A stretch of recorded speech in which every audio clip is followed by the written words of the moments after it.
ces 3 personnes ont été tuées au début de la prise d'otage, donc pas pendant la prise d'otage. Hein. Et alors, pas pendant l'assaut non plus. Oui, alors on est quand même dans l'analyse immédiate, un commentaire immédiat. Bien sûr. Donc tout ça est un peu chaud, mais en tout cas ces informations sont celles-ci. 3 otages tués, Koulibaly tué, et à côté de Koulibaly, il y a le corps d'un homme. Hein.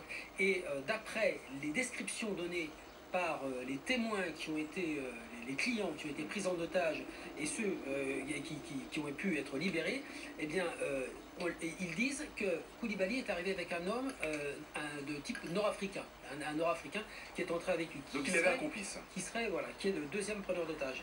Maintenant, est-ce qu'il s'agit de cet homme qui est couché à côté de lui? Alors, il y a eu de la confusion après parce que sur les ondes de police, on a parlé d'un homme en fuite, hein, juste après l'assaut. Et les hommes du raid interpellés dans un terrain vague juste derrière, en tout cas, étaient au contact d'un homme à qui il disait arrête-toi, arrête-toi.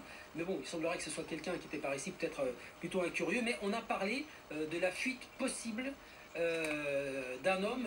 Alors, s'ils étaient deux, est-ce que quelqu'un a essayé de s'enfuir? Enfin bon, voilà, il y a eu un peu de confusion, mais Koulibaly est mort et 3 otages sont morts. Et on n'a pas de nouvelles donc de la femme Ayad Boumédia. Dernière information donnée par Dominique Rizet sur BFM TV, donc concernant la prise d'otage à Paris, porte de Vincennes, qui est terminée. Vous découvrez ces images BFM TV. C'était il y a quelques minutes les hommes de la BRI et du RAID qui donc intervenaient.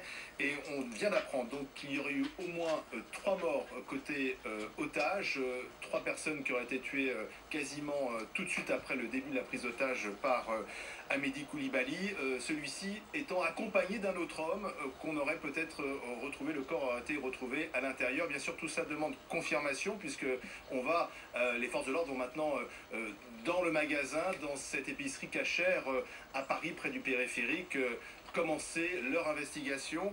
On va rappeler que, Dominique Rizet, depuis le début de cette prise d'otage, on parle de cette jeune femme, de cette concubine de Amédi Koulibaly, 26 ans, qui était aussi, elle aussi, recherchée par les forces de police. A priori, elle ne participait pas à cette prise d'otage, selon vos informations, Dominique Rizet. A priori, elle ne participait pas à cette prise d'otage, selon les informations dont on dispose, mais qui sont des